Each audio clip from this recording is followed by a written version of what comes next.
दोस्तों, एक दिन जब बादशाह अकबर अपने दरबार में बैठे थे, उन्होंने देखा कि उनके चेहरे पर एक चिंता की लकीरें हैं। बीरबल ने यह महसूस कर लिया और उनसे पूछा, जहांपनाह, क्या बात है? आप इतने चिंतित क्यों दिख रहे हैं? अकबर बोले, बीरबल, हमारे महल के बगीचे में हर रात कोई न कोई सबसे सुंदर फूल तोड़कर ले जाता है। पहरेदारों ने पूरी रात जागकर रखवाली की, लेकिन फिर भी चोर को पकड़ने में असफल रहे। मुझे समझ नहीं आ रहा कि यह कैसे हो रहा है। मैं चाहता हूं कि तुम इस समस्या को हल करो। बीरबल मुस्कुराए और बोले, जहांपनाह, आपकी यह समस्या बड़ी दिलचस्प है। मुझे सिर्फ एक दिन का समय दीजिए और मैं इस गुत्थी को सुलझा दूंगा। रात होते ही बीरबल ने बगीचे में जाकर अपनी योजना शुरू की। उन्होंने बगीचे के हर कोने में बहुत सावधानी से सूखे आटे की पतली परत बिछा दी। उन्होंने इसे इस तरह फैलाया कि यह किसी को दिखे नहीं, लेकिन जो भी वहां चलेगा उसके पैरों के निशान छूट जाएंगे। इसके अलावा बगीचे के बीचों बीच उन्होंने एक बड़ा पानी से भरा बर्तन रख दिया और उसके चारों ओर और भी ज्यादा आटा डाला। बीरबल ने पहरेदारों को हिदायत दी, तुम सब रात भर पहरा देना, लेकिन अगर कोई बगीचे में घुसता है तो उसे रोकना मत। बस सुबह तक नजर रखना और मुझे जानकारी देना। सुबह होने पर बीरबल ने बगीचे का मुआयना किया।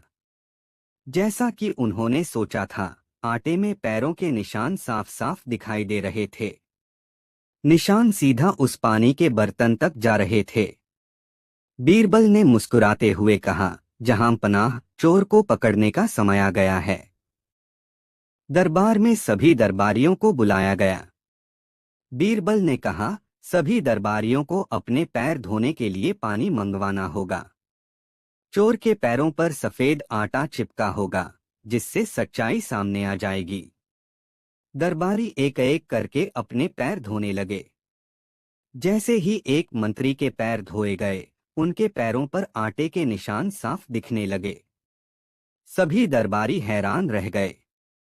बीरबल ने अकबर से कहा, जहांपनाह, यही है वह चोर जो हर रात बगीचे में जाकर फूल तोड़ता था। सच सामने आया। अकबर ने उस मंत्री से गुस्से में पूछा, तुमने ऐसा क्यों किया? महल के फूल चुराने की तुम्हारी हिम्मत कैसे हुई? मंत्री शर्मिंदा होकर बोला, जहांपनाह, मुझे फूलों से बहुत लगाव है। मैं उन्हें हर सुबह अपनी पूजा में इस्तेमाल करता हूँ। मुझे लगा कि महल के फूलों का इस्तेमाल करना कोई बड़ी बात नहीं होगी। मुझे माफ कर दीजिए। बीरबल ने कहा, जहांपनाह, इसे माफ कर दीजिए, लेकिन इसे सजा के रूप में एक जिम्मेदारी दीजिए। यह बगीचे की देखभाल करेगा और सुनिश्चित करेगा कि कोई और इसे नुकसान न पहुंचाए। सीख। अकबर ने मंत्री को माफ कर दिया और उसे आदेश दिया कि वह बगीचे की देखभाल का काम संभाले। साथ ही उन्होंने दरबारियों को यह सिखाया कि चाहे चीजें छोटी हों या बड़ी, चोरी करना हमेशा गलत है। बीरबल की बुद्धिमत्ता ने एक बार फिर साबित कर दिया कि हर समस्या का समाधान उसकी समझदारी से निकाला जा सकता है। उस घटना के बाद महल का बगीचा पहले से भी ज्यादा सुंदर हो गया। कोई भी वहां फूल तोड़ने की हिम्मत नहीं करता था। अकबर ने बीरबल की प्रशंसा करते हुए कहा, बीरबल, तुम न केवल हमारे दरबार की शान हो, बल्कि हर समस्या को हल करने का सबसे सरल तरीका भी हो। तुम्हारी समझदारी हमेशा हमें एक नई सीख देती है। बुद्धिमानी का जादू। यह घटना अकबर के दरबार की है। बादशाह अकबर हमेशा अपने दरबार में होने वाली घटनाओं को लेकर सजग रहते थे और अपने मंत्रियों के फैसलों का बारीकी से निरीक्षण करते थे। लेकिन एक दिन कुछ ऐसा हुआ जिसे अकबर भी समझ नहीं पाए। महल में आई समस्या। एक दिन अकबर दरबार में बैठे थे। उनके चेहरे पर चिंता का भाव था। बीरबल ने उन्हें गंभीर अवस्था में देखा और पूछा, जहांपनाह, आप इतने परेशान क्यों हैं?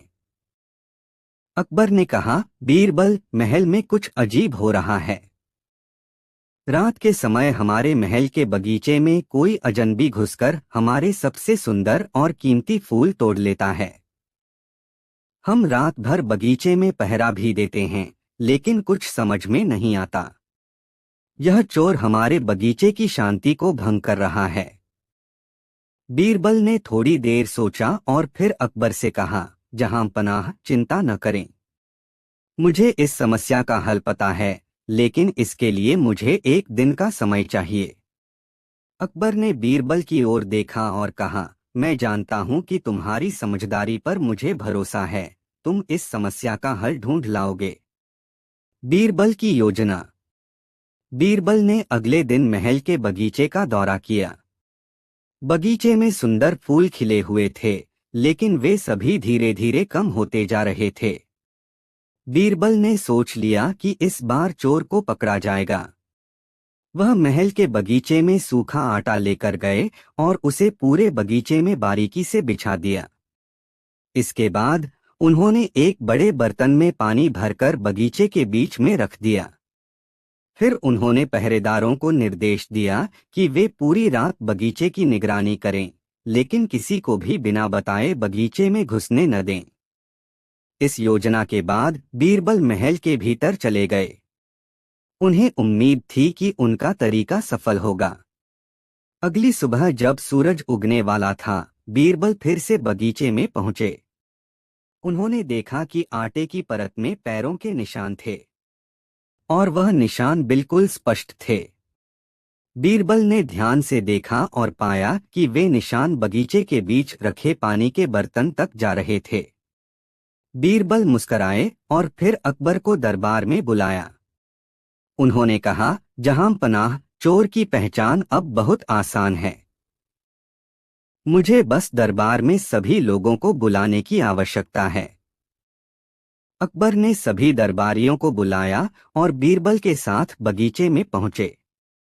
बीरबल ने आटे के निशान दिखाए और कहा, ये निशान उस व्यक्ति के हैं जिसने रात को बगीचे में घुसकर फूल तोड़े। यह आदमी अपने पैरों को धोने के लिए पानी के बर्तन तक गया था, लेकिन आटा उसके पैरों से चिपक गया। अब हमें चोर का पता लगाना बहुत आसान है। बीरबल ने कहा, जहां पनाह, आप सभी को अपने पैरों को धोने के लिए पानी में डालने को कहिए। इससे हमें चोर की पहचान हो जाएगी। अकबर ने तुरंत सभी मंत्रियों और दरबारियों को बुलाकर उनके पैरों को पानी में डालने का आदेश दिया। जब एक मंत्री का पैर धोया गया, तो उनके पैरों से आटे का रंग निकल आया। बीरबल ने तुरंत कहा, यह वही व्यक्ति है जिसने रात को बगीचे में फूल तोड़े। वह मंत्री बेचैन हो गए और उनका चेहरा शर्म से लाल हो गया। अकबर ने उसे बुलाकर पूछा, तुमने ऐसा क्यों किया? क्या तुम्हें नहीं पता कि यह गलत है? मंत्री ने सिर झुका लिया और शर्मिंदा होकर कहा, जहां पनाह, मुझे फूल बहुत पसंद हैं।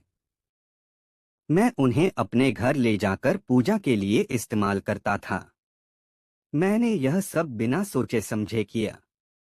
मुझे माफ कर दीजिए। बीरबल ने मुस्कराते हुए कहा, जहां पनाह, इस मंत्री को अपनी गलती का एहसास हो चुका है। लेकिन यह सिखाना भी जरूरी है कि किसी और की चीजों को बिना इजाजत लेना गलत है। अकबर ने मंत्री को माफ कर दिया और कहा, तुम्हें अपनी गलती का एहसास हो चुका है, लेकिन आगे से ऐसा न करना। इसके साथ ही अकबर ने आदेश दिया कि वह मंत्री बगीचे की देखभाल करेगा और फूलों को लेकर किसी भी प्रकार की शरारत नहीं करेगा। सीख। बीरबल ने मंत्री को समझाया, तुम्हें यह समझना होगा कि जो चीज किसी और की है, उसे बिना अनुमति के लेना ठीक नहीं। इससे न सिर्फ दूसरों का नुकसान होता है, बल्कि हमारी अपनी इज्जत भी जाती है। अकबर ने बीरबल की बुद्धिमानी की सराहना की और कहा, बीरबल, तुम्हारी सूझबूझ ने हमें एक कठिन समस्या का हल सुझाया। हम हमेशा तुम्हारी समझदारी पर गर्व महसूस करते हैं। सीख इस कहानी से यह शिक्षा मिलती है कि हमें हमेशा दूसरों के अधिकारों का सम्मान करना चाहिए और किसी की भी चीज बिना इजाजत लेना न केवल गलत है बल्कि हमारे अपने चरित्र को भी धक्का पहुंचाता है। दोस्तों, वीडियो को एक लाइक जरूर करें। न्याय का पैमाना। दोस्तों, एक दिन अकबर अपने दरबार में बैठे हुए चिंतन कर रहे थे। उनका चेहरा गंभीर था और वह कुछ सोचने में व्यस्त थे। बीरबल, जो अकबर के सबसे समझदार और बुद्धिमान मंत्री थे, यह देख रहे थे। उन्होंने बादशाह के पास जाकर पूछा, जहां पनाह, आप इतने चिंतित क्यों हैं? कोई समस्या है? अकबर ने कहा, बीरबल, आजकल मुझे यह महसूस हो रहा है कि मैं सही तरीके से अपने राज्य का न्याय नहीं कर पा रहा। लोग दरबार में आकर अपनी शिकायतें रखते हैं, लेकिन मुझे समझ नहीं आता कि क्या सच है और क्या झूठ। हर व्यक्ति अपनी बात को सही साबित करने के लिए अलग अलग तर्क देता है। मुझे अब यह फैसला करना मुश्किल हो गया है कि सही कौन है और गलत कौन। बीरबल मुस्कुराए और कहा, जहां पनाह, अगर आप मुझे एक मौका दें तो मैं एक तरीका अपनाकर आपको यह दिखा सकता हूं कि न्याय कैसे होता है। अकबर ने ध्यान से बीरबल की बात सुनी और कहा, ठीक है बीरबल, तुम यह काम करके दिखाओ। मुझे बहुत रुचि है यह देखने में कि तुम कैसे न्याय करोगे। बीरबल ने अगले दिन सुबह दरबार में सबको एक साथ बुलवाया। दरबार में सभी मंत्रियों, दरबारियों और आम लोगों की एक बड़ी भीड़ जमा हो गई। बीरबल ने कहा, जहां पनाह, आज हम एक अनोखी परीक्षा करेंगे। यह परीक्षा यह बताएगी कि कौन सच बोल रहा है और कौन झूठ। अकबर ने चौंकते हुए पूछा, क्यों बीरबल? यह कैसे संभव है? बीरबल ने कहा, आप देखेंगे जहां पनाह। हम यह परीक्षा एक कहानी के माध्यम से करेंगे। बीरबल ने एक कहानी शुरू की। राज्य में एक गांव था जहां दो आदमी रहते थे, एक किसान और एक व्यापारी। दोनों के बीच हमेशा विवाद रहता था। एक दिन व्यापारी ने किसान से अनाज खरीदा और उसे पैसे दिए, लेकिन किसान का आरोप था कि व्यापारी ने उसे सही पैसे नहीं दिए और धोखा दिया। व्यापारी का कहना था कि उसने सही पैसे दिए थे। दोनों ने एक दूसरे पर झूठ बोलने का आरोप लगाया। बीरबल ने दरबारियों से कहा, अब मैं दोनों से यह सवाल करूंगा कि सच क्या है और मैं न्याय करता हूं। बीरबल ने सबसे पहले व्यापारी को दरबार में बुलवाया और उसे आदेश दिया कि वह अपने पैरों पर एक वजनदार पत्थर रखें। व्यापारी ने कहा, लेकिन यह क्या है बीरबल? मुझे तो कुछ नहीं करना है, सिर्फ सच बताना है। बीरबल ने कहा, सच बोलने से तुम्हें कोई तकलीफ नहीं होगी। यह तो सिर्फ एक छोटा सा परीक्षण है। तुम आराम से खड़े रह सकते हो। फिर बीरबल ने किसान से भी यही करने के लिए कहा। किसान भी थोड़ी देर हिचकिचाया, लेकिन फिर उसने वही किया। अब बीरबल ने सभी को आदेश दिया कि वे कुछ समय तक इस स्थिति में खड़े रहें ताकि देखा जा सके कि किसकी सहन शक्ति अधिक है। 1 घंटे बाद व्यापारी के चेहरे पर दर्द साफ दिखाई देने लगा, जबकि किसान सहज रूप से खड़ा रहा। बीरबल ने कहा, यह स्पष्ट है कि व्यापारी ने झूठ बोला है, क्योंकि वह इस हल्के से पत्थर को सहन नहीं कर पा रहा है। असल में किसान ने सही आरोप लगाया था। व्यापारी ने पैसे नहीं दिए थे, बल्कि कम दिए थे। अकबर ने बीरबल की बुद्धिमानी की सराहना की और कहा, बीरबल, तुमने साबित कर दिया कि सच्चाई के सामने कोई भी झूठ नहीं टिक सकता। तुमने न केवल एक अच्छा तरीका अपनाया, बल्कि हमें यह भी सिखाया कि न्याय देने में धैर्य और विवेक बहुत महत्वपूर्ण हैं। किसान ने बीरबल का धन्यवाद किया और व्यापारी को सजा दी गई। लेकिन बीरबल ने यह भी कहा कि व्यापारी को एक मौका दिया जाए ताकि वह अपनी गलती स्वीकार करे और उसे सुधारने का अवसर मिले। अकबर ने इस घटना से एक बहुत बड़ी शिक्षा ली और यह तय किया कि वह हमेशा सच्चाई को पहचानने के लिए अपने न्याय की प्रक्रिया में विवेक और धैर्य अपनाएंगे। दोस्तों, कहानी कैसी लगी कमेंट में जरूर बताएं। अकबर बीरबल की नई कहानी, समझदारी का इनाम। दोस्तों, मुगल बादशाह अकबर की बुद्धिमत्ता और उनके प्रिय मंत्री बीरबल की चतुराई की कहानियां पूरे राज्य में मशहूर थीं। अकबर हर दिन अपने दरबार में नए नए सवाल और चुनौतियां लेकर आते थे, जिन्हें बीरबल अपनी अद्भुत बुद्धिमत्ता से हल करते थे। एक दिन अकबर के दरबार में एक अनोखी समस्या आई। महल के बगीचे में कई सुंदर फूल खिले हुए थे, जो न केवल महल की शोभा बढ़ाते थे, बल्कि पूजा और अन्य खास कामों के लिए भी उपयोग किए जाते थे।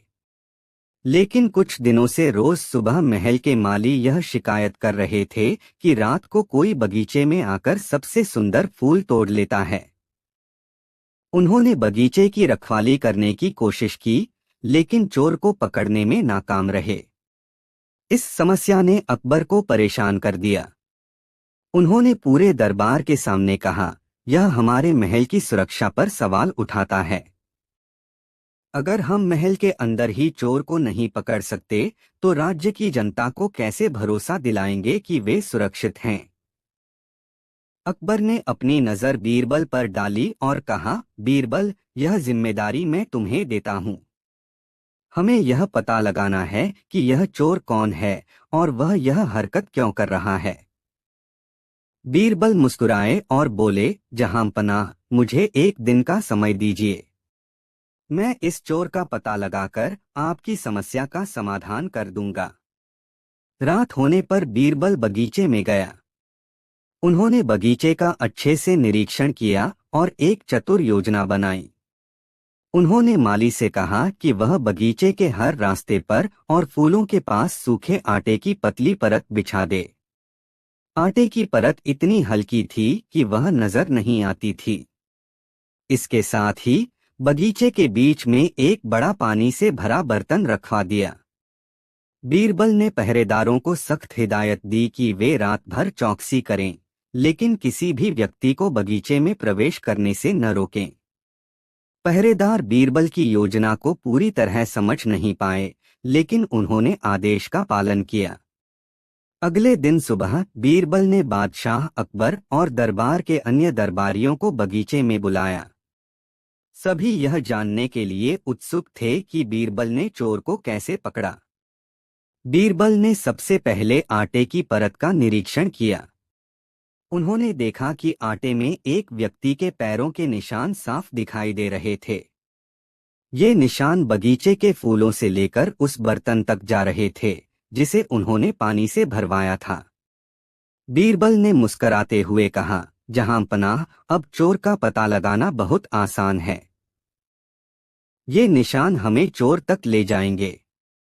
दरबार में सभी को बुलाइए और उनके पैर धोने के लिए पानी मंगवाइए। चोर अपने पैरों से पकड़ा जाएगा। दरबार में सभी मंत्री, दरबारी और कर्मचारी बुलाए गए। बीरबल ने एक एक करके सभी के पैर धोने का आदेश दिया। जैसे ही एक मंत्री के पैर धुलने लगे, उनके पैरों से आटे का सफेद रंग निकलने लगा।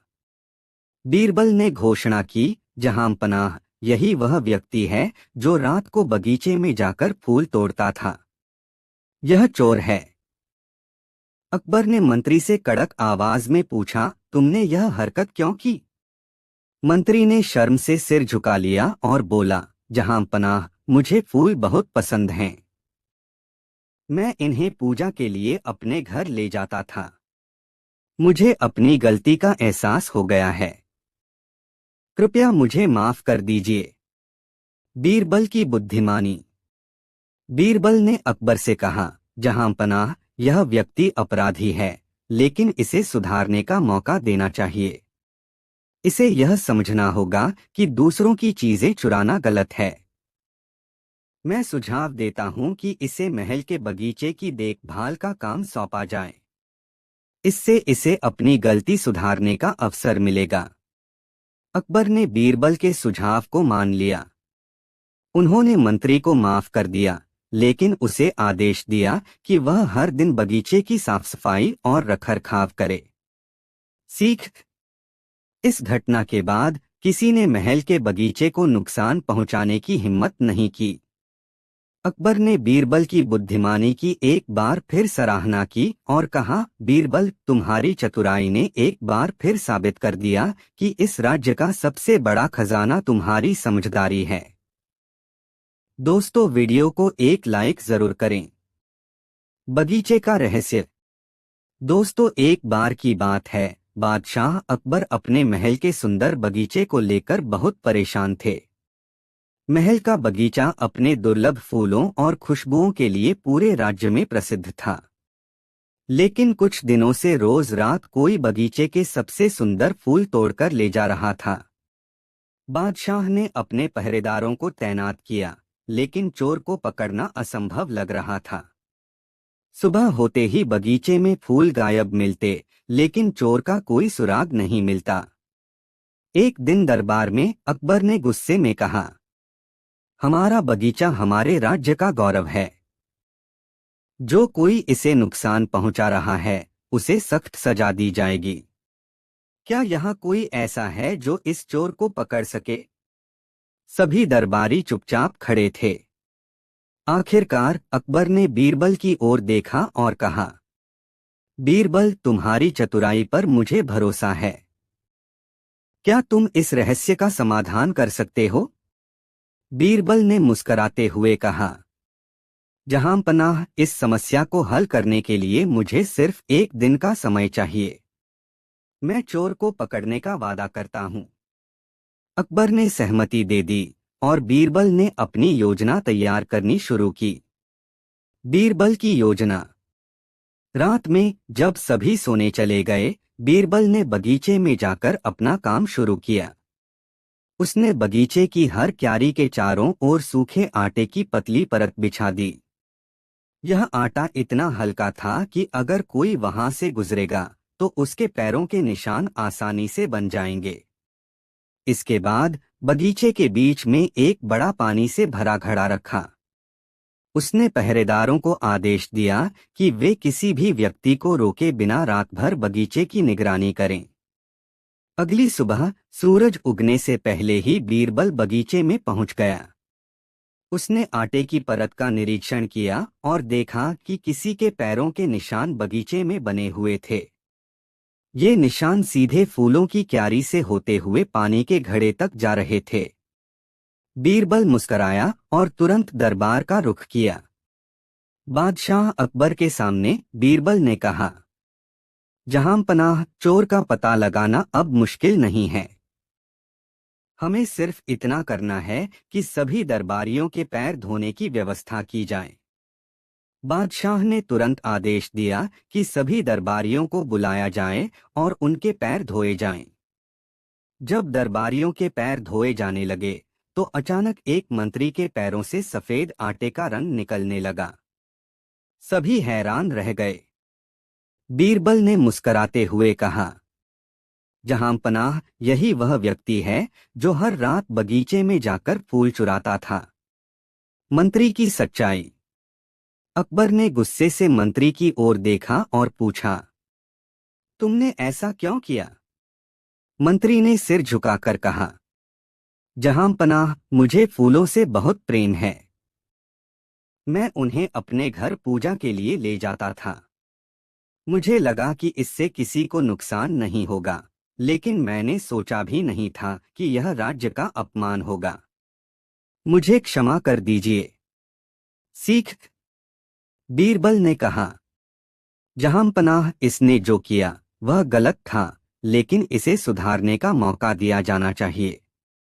मैं सुझाव देता हूं कि इसे बगीचे की देखभाल का जिम्मा दिया जाए।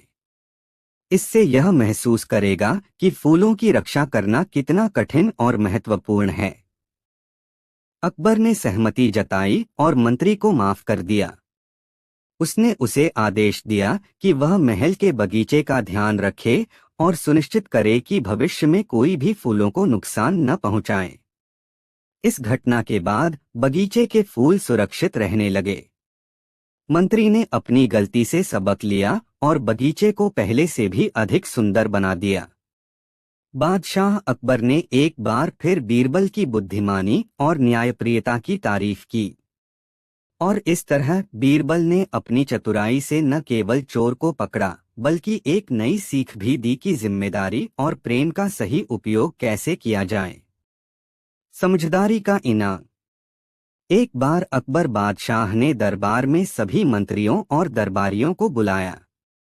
वह एक नई चुनौती लेकर आए थे। उन्होंने कहा, हमारे महल में एक अजीब समस्या है।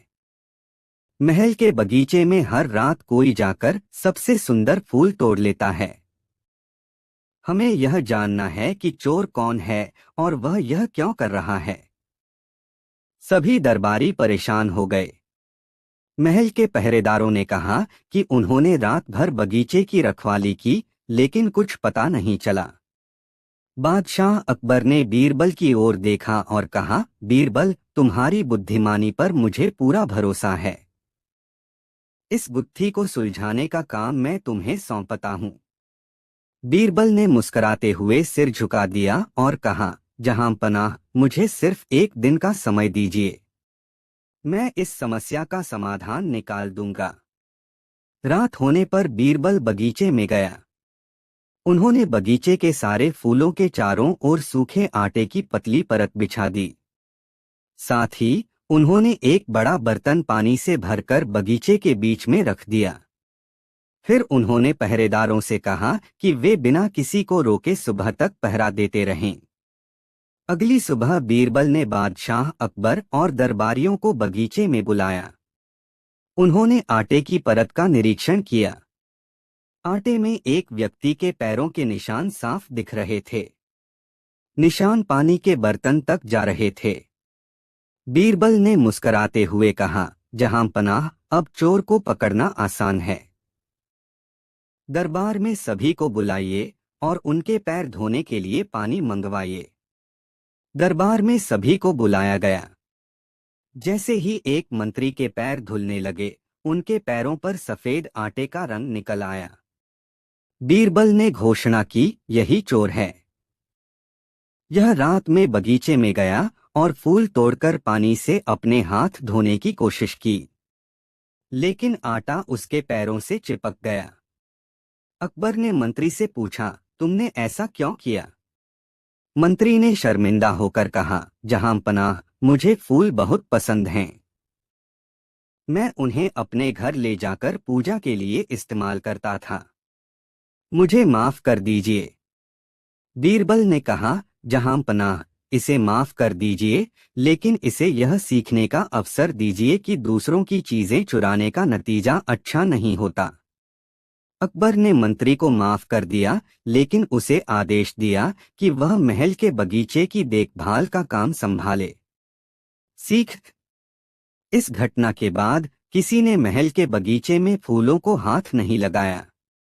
अकबर ने एक बार फिर बीरबल की बुद्धिमानी की तारीफ की और कहा, तुम्हारी समझदारी हर बार हमें एक नई सीख देती है।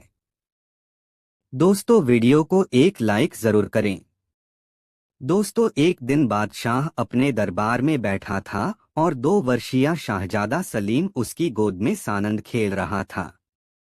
उसकी बालचपलता देखकर बादशाह आनंदमग्न हो गया और आनन फानन उसके मन में यह प्रश्न उपस्थित हुआ, जीवधारी को अधिकतर प्रिय क्या है? बादशाह को चुप देखकर सलीम उसका ध्यान अपनी तरफ आकृष्ट करने के अभिप्राय से तुतला कर कुछ बोला। उसकी तोतरी बातों ने बादशाह के आनंद को और भी बढ़ा दिया। आनंदवश वह अपने मनोगत भावों को दबा न सका और तत्क्षण समस्त दरबारियों की तरफ लक्ष्य करके पूछा, इस पृथ्वी पर के प्राणियों को अधिकतर प्रिय क्या है? दरबारी सोच में पड़ गए। कोई कुछ कहता तो कोई कुछ। अंत में आपस में गोष्ठी करने लगे, परंतु फिर भी किसी सिद्धांत पर अटल नहीं हुए। बीरबल की अनुपस्थिति में इन विचारों पर कभी 2 ऐसी विपत्ति आ जाया करती थी। यदि बीरबल प्रस्तुत होता तब तो उनका पौ 12 था। बादशाह भी बीरबल के रहते ऐसी 2 बातें किसी दूसरे दरबारी से कभी न पूछता था। आज की सभा में बोरब न था जिस कारण इनके ऊपर ऐसी आफत आई। कुछ देर सोच समझ लेने के बाद सर्वसम्मति मिलाकर एक वृद्ध दरबारी बोला, पृथ्वीनाथ अधिकतर प्रिय लड़का होता है। दरबारियों ने आपस की गोष्ठी से निश्चित किया था कि इस समय बादशाह लड़के को गोद में लिए हुए खिला रहा है, अतएव उसके प्रश्न का इशारा लड़के की तरफ ही है। बादशाह उस समय वृद्ध दरबारी का उत्तर स्वीकार कर लिया और सभा बर्खास्त हुई। बीरबल राजकीय कार्य से कहीं बाहर गया था, वह बात दूसरे ही दिन आ पहुंचा। बादशाह को तो पहले की धुन बंधी हुई थी। बीरबल को सभा में बैठते ही वही प्रश्न उससे भी किया। वह बोला, गरीब परवर प्राणी को अपना जीव सबसे अधिक प्यारा होता है। इसकी तुलना और किसी से नहीं की जा सकती, चाहे वह अपना कितना ही सगा संबंधी क्यों न हो। तब बादशाह अपने दरबारियों का मान रखने के लिए बीरबल की बात काटकर कहा, तुम्हारा कहना गलत है। क्या लड़का प्राण प्यारा नहीं होता? तुमको यदि अपने कहने पर अटल विश्वास है तो उसे प्रमाणित कर दिखावो। बीरबल बादशाह की आज्ञा शिरोधार्य करता हुआ बोला, पृथ्वीनाथ बाग का एक बड़ा हौज खाली करने की बागवान को आज्ञा दी जाए, तब तक मैं बाजार से परीक्षा की चीजें लेकर लौट आता हूँ। आप सभासदों सहित बाग में उपस्थित रहे, वहीं पर मैं इस बात को प्रमाणित करके दिखलाऊंगा। बादशाह की आज्ञा पाकर बागवान ने प्राणपण से परिश्रम करके थोड़ी ही देर में सबसे बड़े हौज को खाली कर सूचना दी। बाग में बैठने के लिए बादशाह की तरफ से समुचित प्रबंध किया गया और वे दरबारियों के सहित बाग में दाखिल हुए। तब तक बीरबल भी एक बंदरिये को उसके बच्चे सहित लेकर बाग में आया। बीरबल ने बंदरिया को बच्चे सहित हौज के मध्य भाग में बिठलाकर ऊपर से पानी भरने की आज्ञा दी। हौज में पानी भरा जाने लगा। पानी क्रमशः हौज के ऊपर चढ़ाया। बंदरिया बराबर अपने बच्चे को ऊपर उठाती गई, यहाँ तक कि बच्चा उसकी पीठ पर बैठ गया और पानी का बढ़ना बराबर जारी रहा। जब पानी बढ़कर उसके गले तक पहुंचा तो वह खड़ी हो गई और अपने बच्चे को अपने हाथ पर रखकर ऊपर उठा लिया। सब लोग इस नज़ारे को बड़ी गौर से देख रहे थे। बादशाह बीरबल को चिताकर योला, क्यों बीरबल, क्या देखते नहीं हो कि किस प्रकार बंदरिया अपने प्राणों पर खेलकर बच्चे की रक्षा कर रही है? क्या अब भी पुत्र को सर्वोपरि प्रिय मानने को तैयार नहीं हो? बीरबल ने उत्तर दिया, पृथ्वीनाथ थोड़ा और ठहर जाइए, अभी बंदरिया के प्राण पर नहीं आई है, थोड़ी देर में आप ही फैसला हो जाता है।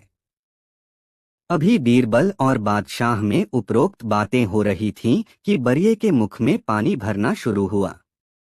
पानी भरने के कारण उसका दम घुटने की नौबत आ गई, नाक में पानी भरने लगा, वह अधीर होकर बहने लगी।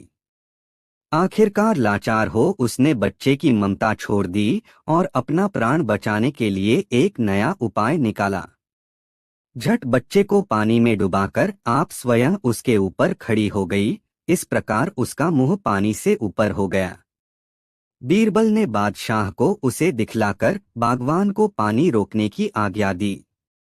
पानी आना तुरंत बंद हो गया और बंदरिया बच्चे सहित सजीव बाहर निकाल ली गई। बीरबल ने कहा, पृथ्वीनाथ आपने प्रत्यक्ष देखा है कि जब तक प्राण बचने की आशा थी तब तक बया बच्चे का प्राण बचाने की बराबर यत्न करती रही, परंतु जब उसके ही प्राणों पर आफत आई तो वह बच्चे की जीवन रक्षा भूल गई, बल्कि स्वयं उसके जान की गाहक होकर अपना प्राण बचाया। बादशाह दरबारियों सहित बीरबल के बुद्धि की श्रेष्ठता स्वीकार कर ली। दोस्तों, वीडियो को एक लाइक जरूर करें। दोस्तों, दरबार के समय में बादशाह को गप लड़ाने का मौका नहीं मिलता था, इस कारण जनाने महल में ही गप लड़ा लिया करता था और इसी समय में आपस की गोष्ठी में हो जाया करती थी। यह बात सब पर विदित थी, जिस कारण बीरबल को जनाने महल में जाने की कोई मनाही नहीं थी। जब वार्तालाप करके बादशाह संतुष्ट हो जाता तो एक ऐसी नशीली चीज का सेवन कर लेता जिससे कुछ समय पश्चात उसका चेहरा बदल जाता और बातें भी और की तौर करने लगता था। बीरबल नित्य बादशाह की ऐसी दशा देखा करता, परंतु उसकी समझ में न आता कि दरअसल वह किस वस्तु का सेवन करता है। उस चीज के सेवन से बादशाह की स्मरण शक्ति बदल जाती। ऐसी दशा में बादशाह अनेक भूले भी कर डालता था। एक दिन बीरबल के मन में उस वस्तु की जानकारी प्राप्त करने की सूझी। वह बीमारी का बहाना कर कई दिनों तक दरबार में नहीं आया। बादशाह ने एक दो दिन तो यह समझकर कि साधारण बीमारी होगी, उसकी कुछ खोज खबर न ली। परंतु जब सोचते सोचते 3-4 दिनों का अरसा बीता और वह नहीं आया तो उन्हें बीरचल को देखने की इच्छा हुई। वे अपने चंद सिपाहियों के साथ बीरबल के मकान पर गए। जब उसे बादशाह के आगमन की सूचना मिली तो झट दूसरे दरवाजे से होकर बाहर निकल गया और लोगों की आंख बचाकर सीधे दरबार में जा पहुंचा। गुप्त मार्ग से जनाने महल में पहुंचकर उस नशीली चीज की तलाश करने लगा। जब बाहर उसका सुराख न लगा तो वक्स को ताली के फिराक में पड़ा। देवात ताली मिल गई, वह एक कोने में अच्छी तरह छिपाकर रखी हुई थी। बक्स का ताला खोलकर उसके अंदर की चीजों को देखा। एक तरफ कोने में एक बोतल रखी हुई मिली, उसे चुपके से बाहर निकालकर अपनी शाल के अंदर छिपा लिया और द्रुत वेग से घर की तरफ राही हुआ। बादशाह को उसके घर वालों से पूछने पर विदित हुआ थोड़ी देर हुआ दरबार की तरफ गए हैं।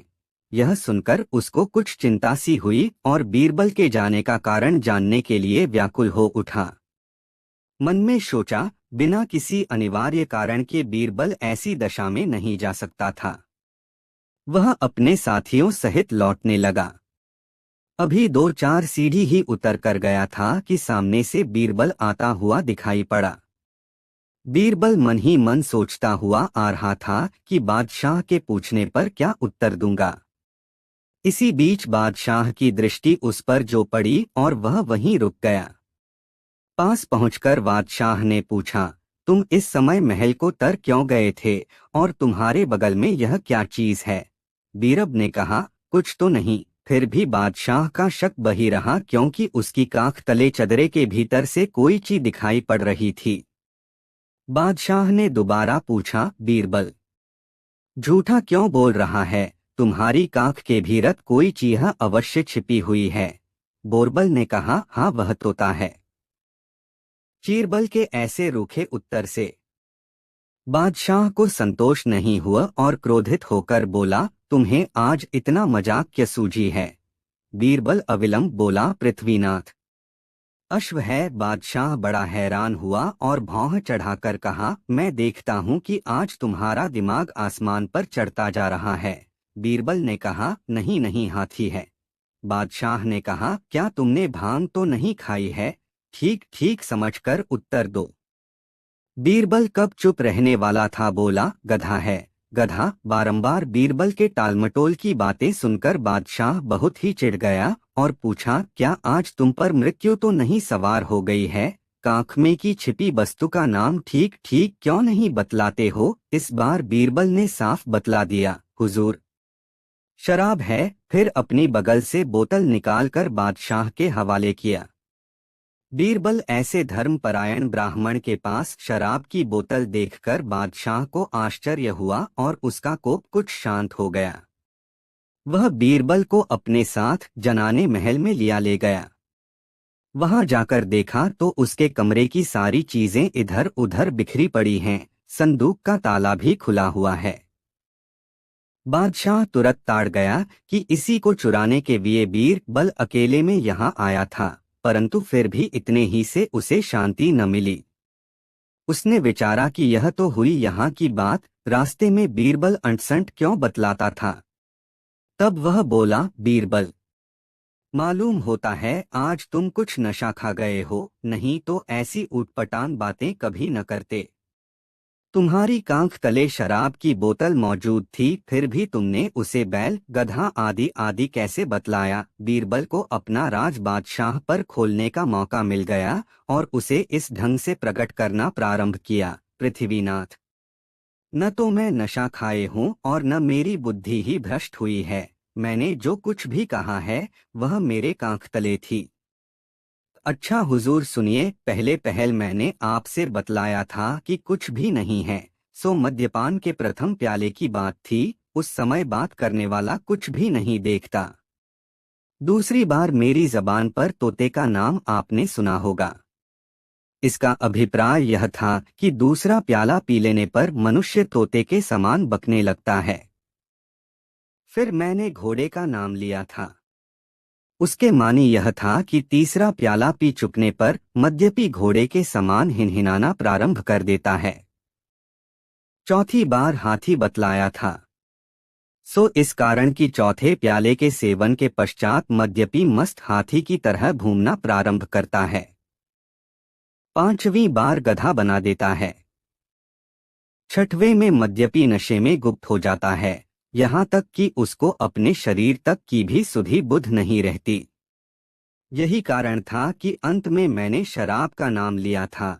एक बोतल में केवल 6 प्याला शराब रहती है।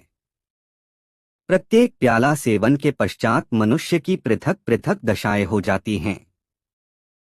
बादशाह बीरबल की इन बातों को बड़े ध्यान पूर्वक सुन रहा था, कारण कि उसे इस बात का पहले ही से विश्वास था कि बीरबल जो कुछ भी कहे वा करेगा उसके अच्छे के लिए ही। बीरबल का अभिप्राय भी बादशाह का मद्यपान छुड़ाना ही था। उसकी इस शुभकांक्षा से बादशाह बड़ा हर्षित हुआ और उसे उचित पुरस्कार देकर विदा किया। दोस्तों, वीडियो को एक लाइक जरूर करें। दोस्तों, एक दिन मनोरंजन के समय बादशाह के मन में यह बात आई, संसार में मूर्खों की संख्या तो अमित है, परंतु मैं ऐसे 4 मूर्ख देखना चाहता हूँ जिनकी जोड़ के दूसरे न हो। उसने बीरबल से कहा, बीरबल, 4 मूर्ख इस ढंग के तलाश करो कि जिनकी जोड़ के दूसरे न मिलें। वह बादशाह की आज्ञा मानकर नगर से बाहर निकला। ढूंढने वालों को क्या नहीं मिल सकता, केवल सच्ची लगन होनी चाहिए। कुछ दूर जाकर बीरबल को एक आदमी दिखलाई पड़ा जो थाली में पान का एक जोड़ा बीड़ा और मिठाई लिए हुए बड़े उत्साह से नगर की तरफ जल्दी दो भागा जा रहा था। बीरबल ने उस आदमी से पूछा, क्यों साहब, यह सब सामान कहाँ लिए जा रहे हो, जो आपका पैर खुशी हाली के कारण जमीन पर नहीं पड़ता? आपके मर्म को जानने की मुझे बड़ी इच्छा है, अतएव थोड़ा कष्ट कर बतलाते जाइए। उस आदमी ने पहले तो इस ख्याल से कुछ हीला हवाली किया कि कहीं उचित समय पर पहुंचने में देर न हो जाए, परंतु जब बीरबल ने उसे छेड़कर कई बार पूछा तो वह मटक कर बोला, यद्यपि मुझे विलंब हो रहा है, परंतु आपके इतना आग्रह करने पर बतला देना भी जरूरी है। मेरी औरत ने एक दूसरा खसम कर लिया है, उससे उसे लड़का पैदा हुआ है, आज बरही है।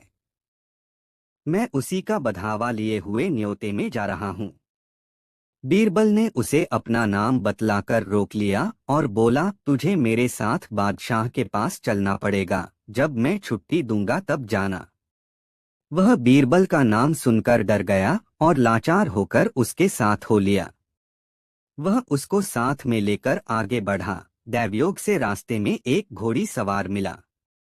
वह आप तो घोड़ी पर सवार था, परंतु अपने सिर पर घास का बंडल ढो रहा था। बीरबल ने उससे पूछा, क्यों भाई, यह क्या मामला है? आप अपने सिर का बोझ घोड़ी पर लादकर क्यों नहीं ले जाते? उसने कहा, गरीब परवर, इसका कारण यह है कि मेरी घोड़ी गर्भिणी है, ऐसी दशा में उस पर इतना बोझ नहीं लादा जा सकता, मुझे ले जा रही है, यही क्या कम गनीमत है।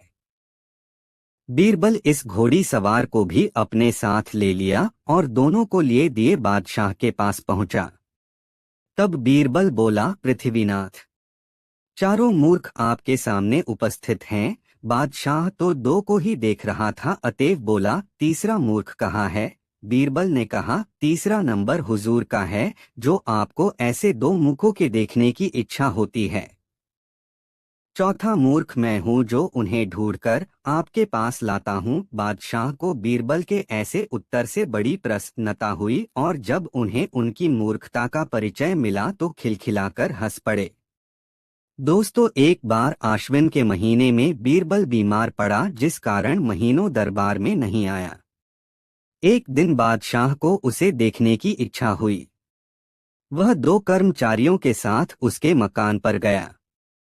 बीरबल बादशाह को देखकर बड़ा प्रसन्न हुआ और उसका कुम्हिलाया हुआ हृदय कमल कुछ खिल सा गया। ये आपस में बड़ी देर तक वार्तालाप करते रहे। न बीरबल बादशाह को छोड़ना चाहता था और न बादशाह बीरबल को ही। बातचीत में कई घंटों का समय व्यतीत हो गया। इसी बीच बीरबल को पाखाना मालूम हुआ। ऐसी विवशता के कारण वह बादशाह से कुछ देर की मोहलत लेकर बगल की एक कोठरी में पाखाना फिरने गया। इस बीच बादशाह केजी में बीरबल के बुद्धि परीक्षा की बात समाई। उसने ख्याल किया कि बीरबल महीनों से बीमार है, शायद उसकी चतुरता में कुछ कमी पड़ गई हो। जानना चाहिए कि अब यह कितना चतुर रह गया है। नौकरों द्वारा उसके पलंग के चारों पायों तले 4 कागज के टुकड़े रखवाकर खामोश रहा। थोड़ी देर बाद बीरबल पाखाने से लौटकर आया और अपनी पलंग पर लेट रहा। बादशाह उसकी परीक्षा के अभिप्राय से इधर उधर की बातें छेड़कर उसे भुलावा देने लगा। बीरबल एक तरफ बादशाह की बातें सुनता जाता था, दूसरी तरफ किसी चीज की खोज में व्यस्त था। वह ऊपर नीचे इस प्रकार से देख रहा था मानो किसी चीज का अनुसंधान कर रहा हो। बादशाह ने उसकी उसक पुसक का कारण पूछा। बीरबल ने कहा, पृथ्वीनाथ, जान पड़ता है कि यहाँ पर कुछ रक्को बदल हो गया है। वे अनजान सा मुंह बनाकर बोले, क्या रक्की बदल हुआ है? बीरबल ने उत्तर दिया, मुझे मालूम होता है कि या तो इस मकान की दीवार कागज भर नीचे को दब गई है व मेरी पलंग एक कागज ऊंची हो गई है। बादशाह ने कहा, हाँ हाँ, अक्सर देखा जाता है कि बीमारी की दशा में निर्बलता के कारण लोगों के दिमाग में तुम्हारे समान ही फितूर था जाता है, परंतु दरअसल में वह बात ठीक नहीं रहती। बीरबल ने उत्तर दिया, पृथ्वीनाथ, ऐसा नहीं हो सकता। मैं बीमार हूं तो मेरी बुद्धि बीमार नहीं है। बादशाह बीरबल की पहले ही सी चतुरता देखकर बड़ा प्रसन्न हुए और उससे असली भेद प्रकट कर दिया। दोस्तों, एक दिन दरबार के काम काजों से निश्चिंत होकर बादशाह बीरबल के साथ गप्पे मार रहा था। गप्प-शप के मानी मनोरंजन के हैं। उसी दिन उसको एक अधर महल बनवाने की इच्छा जागृत हुई। इस अभिप्राय से प्रेरित होकर बोला, बीरबल, क्या तुम मेरे लिए एक अधर महल बनवा सकते हो? बनवा देना तुम्हारा काम है और रुपया खर्चना मेरा। बीरबल ने सोच विचार कर उत्तर दिया, पृथ्वी नाथ, थोड़ा ठहर कर महल बनवाने का कार्यारंभ करूंगा। इस कार्य के लिए कुछ मुख्य सामानों के संग्रह में समय की आवश्यकता है। बादशाह इस पर राजी हो गया। फिर बीरबल ने एक दूसरी बात छेड़कर बादशाह का मन दूसरे कामों में उलझा दिया। सायंकाल अवकाश पाकर घर लौट गया। दूसरे दिन बहेलियों को रुपए देकर जंगल से तोतों को पकड़ लाने की आज्ञा दी। हुक्म की देर थी, बहेलिये उसी दिन सैकड़ों तोते पकड़ू लाए। बीरबल ने कुछ तोतों को चुनकर खरीद लिया और उनके पढ़ाने का भार अपनी बुद्धिमती कन्या को सौंप आप दरबार का आवश्यक कार्य करने लगा। लड़की ने बुद्धिमानी से पिता के आदेशानुसार तोतों को पढ़ाकर पक्का कर दिया। जब बीरबल ने उनकी परीक्षा ली तो वे उसके मर्जी के माफिक निकले। फिर क्या था, बीरबल तोतों को लिए हुए दरबार में हाजिर हुआ। उनको दीवान खाने में बंद कर आप बादशाह के पास गया। तोते पिंजड़ों से बाहर निकालकर छोड़ दिए गए थे। सब तरफ से किवाड़ बंद था।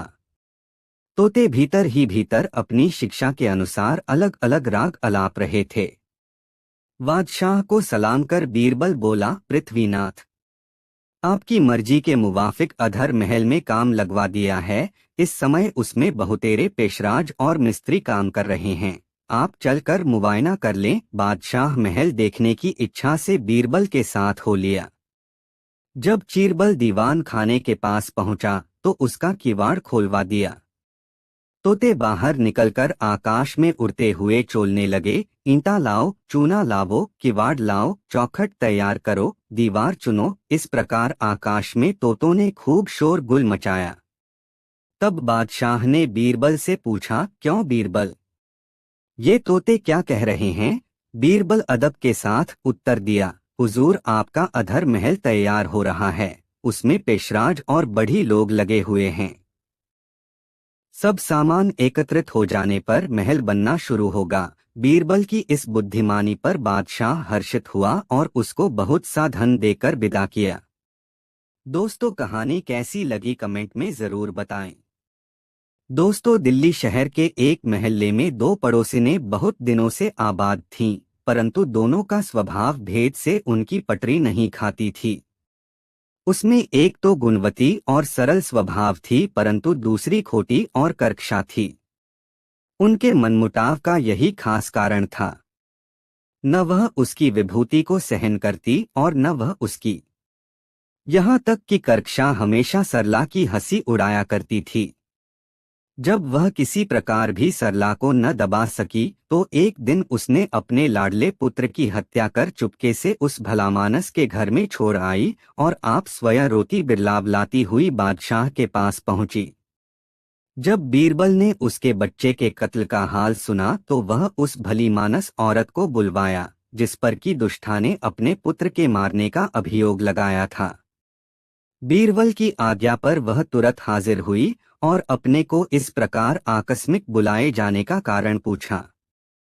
बीरबल ने उत्तर दिया, क्या तूने इस औरत के बालक की हत्या की है, जैसा कि यह तेरे ऊपर अभिशाप लगा रही है? यदि नहीं तो तेरे पास निर्दोष होने का क्या सबूत है? तुरंत बतला। वह बोली, महाशय जी, न जाने कौन इस बालक की हत्या कर लाश मेरे घर में डाल गया है। मुझे इसकी बिल्कुल जानकारी नहीं। आप इस पर भली भांति विचार करें, मुझे अधिक बोलने का अभ्यास नहीं है। बीरबल दोनों स्त्रियों को वहीं रोककर अपने एक सच्चे सेवक के कान में कुछ समझाकर उनके घर भेजा। वह उन स्त्रियों के चाल चलन की जांच कराना चाहता था। नौकर आज्ञा पाते ही उस महाल में गया जहां ये रहती थीं। वह उनके अड़ोस पड़ोस के तमाम लोगों से उनके चाल चलन के संबंध में पूछताछ की। उनकी ज़बानी मालूम हुआ कि जिस स्त्री पर अभिशाप लगाया गया है वह निहायत भलीमानस है और अभिशाप लगाने वाली स्त्री निहायत दुष्टा और फरेबिन है। नौकर जैसा सुनकर आया था उसका सारा कच्चा चिट्ठा बीरबल से कह सुनाया। सच झूठ की पहचान के लिए बीरबल ने एक तरकीच निकाली। वह पहली भलीमानस स्त्री को बुलाकर पूछा, यदि तूने सचमुच इस बालक का वध नहीं किया है तो अपना सारा वस्त्र उतारकर एक तरफ अलग खड़ी हो जा। वह बोली, मंत्रिवर, मैं चाहे कल की जगह आज ही मार डाली जाऊं, परंतु मुझसे यह नहीं होने का। मैं मरने से उतना नहीं डरती जितना निर्लज्जता से। तब बीरबल ने दुहशीला यानी दुष्टा औरत को बुलाकर पूछा, यदि तू जानती है कि सचमुच इसने ही तेरे बालक का वध कराया है तो इस सभा के बीच अपना सारा वस्त्र अलग फेंककर एकदम नग्न खड़ी हो जा। वह तुरंत वस्त्र उतार कर फेंकने को उद्यत हुई। उसकी ऐसी निर्लज्जता देखकर बीरबल स्वयं शर्मिंदा हुआ और उसे वस्त्र उतारने से रोका। उसको निश्चय हो गया कि इसी ने बालक का वध किया है। बीरबल ने सिपाहियों को उसे पीटने की आज्ञा दी। उसका दोनों हाथ पांव बांध दिया गया और सिपाही मारने को उद्यत हुए। अब तो दुष्टा स्त्री का होश ठिकाने आ गया और उसने तुरंत अपना कसूर स्वीकार कर लिया। बादशाह को उस मक्कारा की काली करतूत पर बड़ा रंज हुआ, इसलिए उसे कारागार भुगतने की सजा दी और उस विनम्रा स्त्री को पुरस्कार देकर विदा किया। दोस्तों, यह कहानी आपको कैसी लगी कमेंट में ज़रूर बताएं। ऐसी और नई मज़ेदार कहानी सुनने के लिए हमारे चैनल दी यूनिक वर्ल्ड को सब्सक्राइब ज़रूर कर ले। वीडियो अपने मित्रों को ज़रूर शेयर करें। वीडियो देखने के लिए बहुत बहुत धन्यवाद।